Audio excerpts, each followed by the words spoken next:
Let's interrupt you there. The House managers walking across from the House to the Senate. 7 House managers appointed yesterday by House Speaker Nancy Pelosi make the walk that they did yesterday with the articles of impeachment. This time they are going alone to be accepted by the U.S. Senate to officially start this trial. Adam Schiff, Jerry Sandler leading the way, the 2 committee chairmen most responsible for those hearings we saw on the impeachment. Yeah, Brett, you know, it's interesting when we watch this play out and you think about the fact that we've had these conversations about endless rounds of impeachment, the possibility of other articles of impeachment. And you wonder, we listened to Nancy Pelosi this morning saying the president committed a crime. We may be looking at a situation where there are sort of, concurrent processes here where they start deciding that they want to bring in Lev Parnas and question him on the House side and perhaps start digging into this GAO part of the equation as well. So this is very unprecedented in terms of the way this whole thing has played out and the partisan nature of it, which we've discussed a lot. But you hear the cameras clicking away here as we watch all of this proceed through the Capitol and over to the Senate, where it will become their show in many ways from now on. Just walked through Statuary Hall. Chad Pergram with us again on Capitol Hill. Chad, these managers were specifically chosen by Speaker Pelosi for a reason.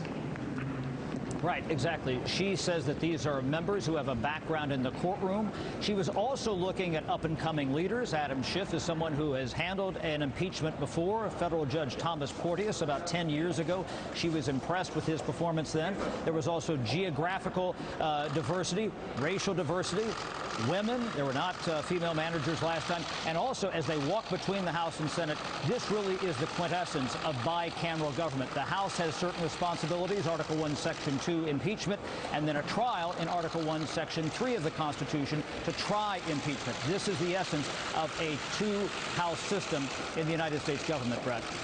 Andy McCarthy, I want to bring you in real quick about the trying of this case.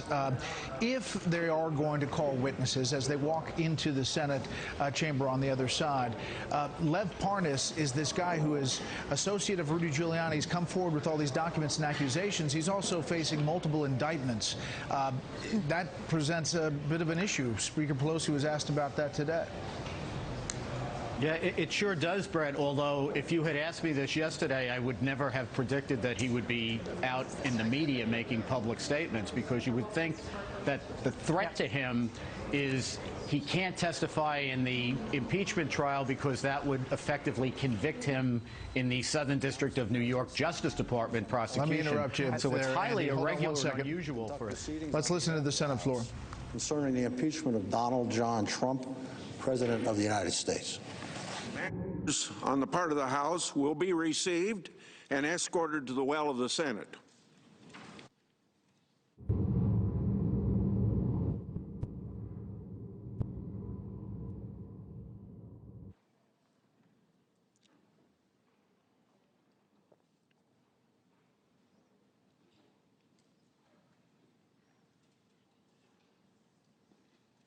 Okay.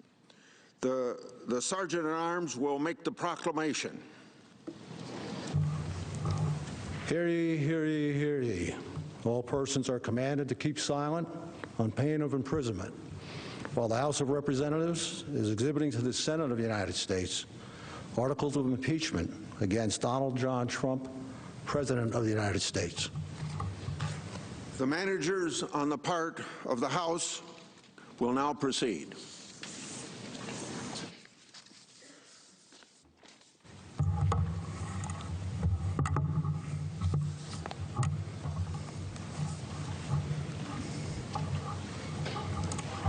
Mr. President, the managers on the part of the House of Representatives are present and ready to present the articles of impeachment which have been preferred by the House of Representatives against Donald John Trump, President of the United States. The House adopted the following resolution, which, with the permission of the Senate, I will read. House Resolution 798, appointing and authorizing managers for the impeachment trial of Donald John Trump, President of the United States. Resolved that Mr. Schiff, Mr. Nadler, Ms. Lofgren, Mr. Jeffries, Ms. Demings, Mr. Crow, and Ms. Garcia of Texas are appointed managers to conduct the impeachment trial against Donald John Trump, President of the United States, that a message be sent to the Senate to inform the Senate of these appointments, and that the managers so appointed may, in connection with the preparation and conduct of the trial, exhibit articles of impeachment to the Senate and take all other actions necessary, which may include the following: employing legal, clerical, and other necessary assistance, and incurring such other expenses as may be necessary to be paid from amounts available to the Committee on the Judiciary under applicable expense resolutions or from the applicable account of the House of Representatives. Number two, sending for persons and papers and filing with the Secretary of the Senate on the part of the House of Representatives any pleadings in conjunction with or subsequent to the exhibition of the articles of impeachment that the managers may consider necessary. With the permission of the Senate, I will now read the articles of impeachment, House Resolution 755. House Resolution 755, impeaching Donald John Trump, President of the United States, for high crimes and misdemeanors. Resolved that Donald J. Trump, President of the United States, is impeached for high crimes and misdemeanors, and that the following articles of impeachment be exhibited to the United States Senate. Articles of impeachment exhibited by the House of Representatives of the United States of America in the name of itself and of the people of the United States of America against Donald John Trump, President of the United States of America, in maintenance and support of its impeachment against him for high crimes and misdemeanors. Article 1, abuse of power. The Constitution provides that the House of Representatives shall have the sole power of impeachment, and that the President shall be removed from office on impeachment for and conviction of treason, bribery, or other high crimes and misdemeanors.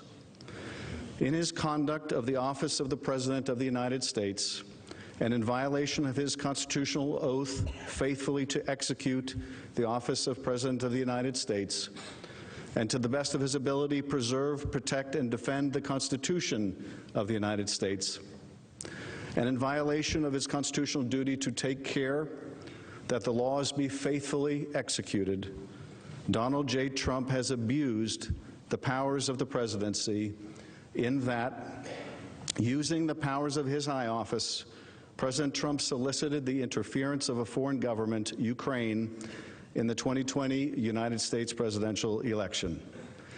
He did so through a scheme or course of conduct that included soliciting the government of Ukraine to publicly announce investigations that would benefit his reelection, harm the election prospects of a political opponent, and influence the 2020 United States presidential election to his advantage.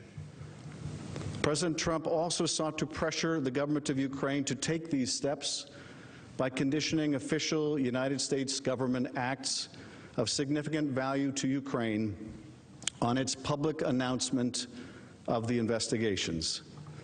President Trump engaged in this scheme or course of conduct for corrupt purposes in pursuit of personal political benefit.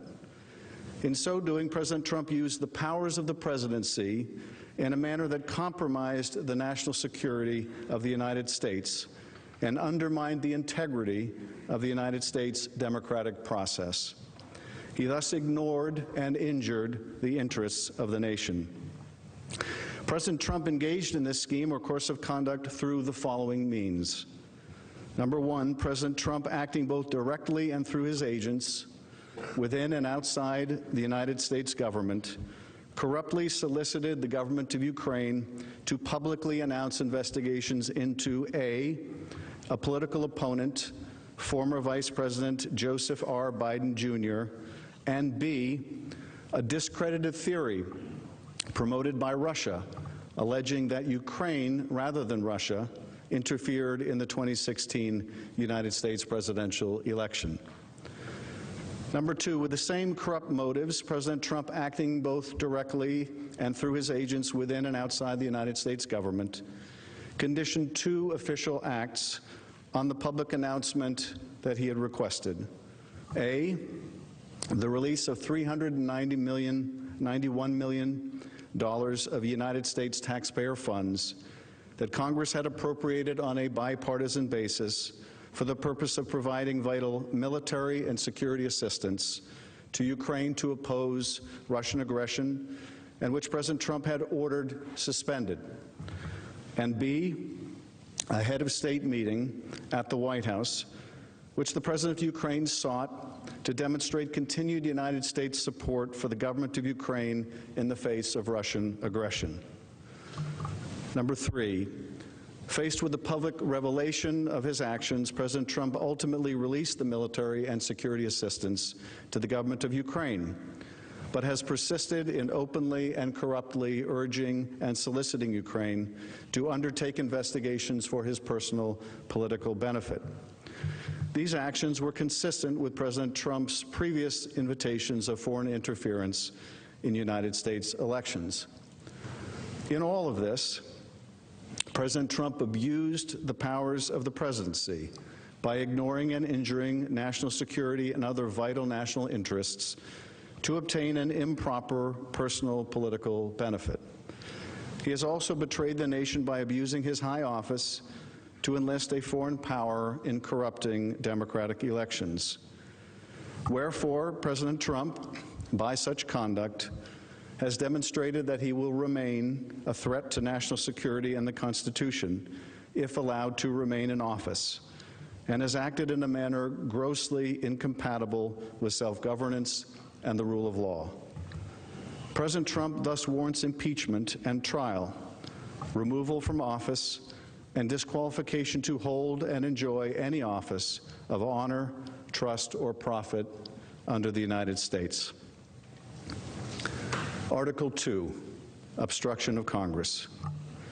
The Constitution provides that the House of Representatives shall have the sole power of impeachment, and that the President shall be removed from office on impeachment for and conviction of treason, bribery, or other high crimes and misdemeanors. In his conduct of the office of President of the United States, and in violation of his constitutional oath faithfully to execute the office of President of the United States, and to the best of his ability preserve, protect, and defend the Constitution of the United States, and in violation of his constitutional duty to take care that the laws be faithfully executed, Donald J. Trump has directed the unprecedented, categorical, and indiscriminate defiance of subpoenas issued by the House of Representatives pursuant to its sole power of impeachment.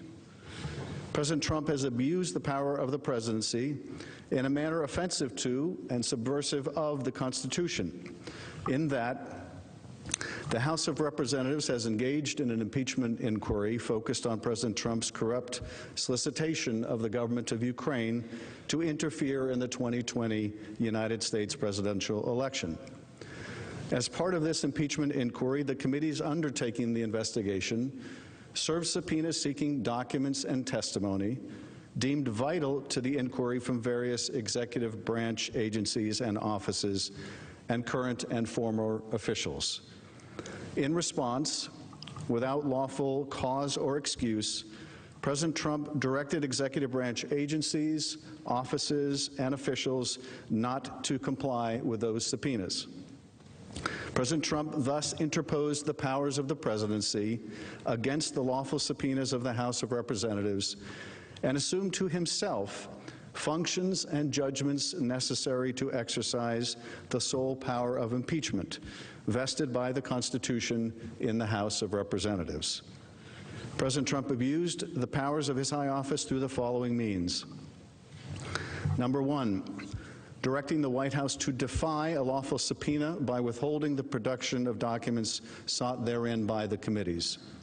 Number 2, directing other executive branch agencies and offices to defy lawful subpoenas and withhold the production of documents and records from the committees, in response to which the Department of State, the Office of Management and Budget, Department of Energy, and Department of Defense refused to produce a single document or record. Directing current and former, number 3, directing current and former executive branch officials not to cooperate with the committees, in response to which 9 administration officials defied subpoenas for testimony. namely John Michael Mick Mulvaney, Robert B. Blair, John A. Eisenberg, Michael Ellis, Preston Wells Griffith, Russell T. Vaught, Michael Duffy, Brian McCormick, and T. Ulrich Breckbull. These actions were consistent with President Trump's previous efforts to undermine United States government investigations into foreign interference in United States elections.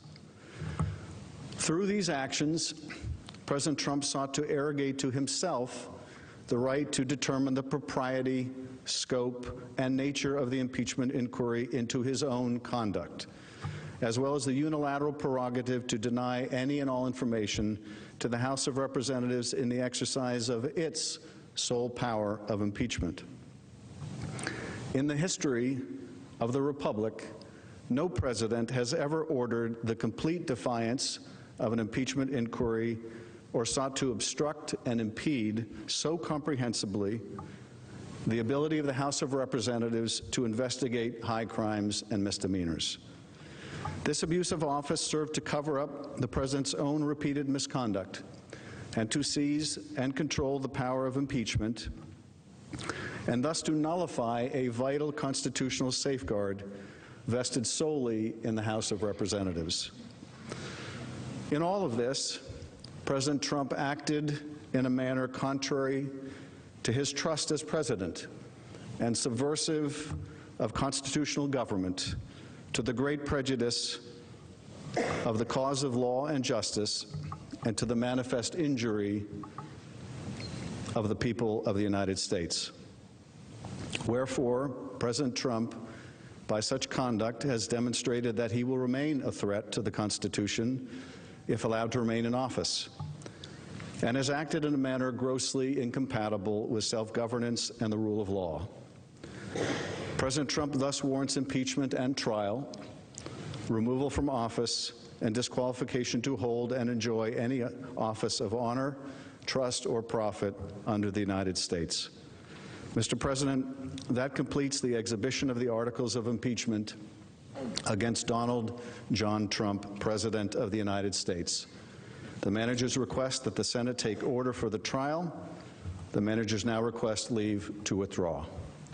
Thank you, Mr. Schiff. The Senate will duly notify the House of Representatives when it is ready to proceed to trial. Thank you.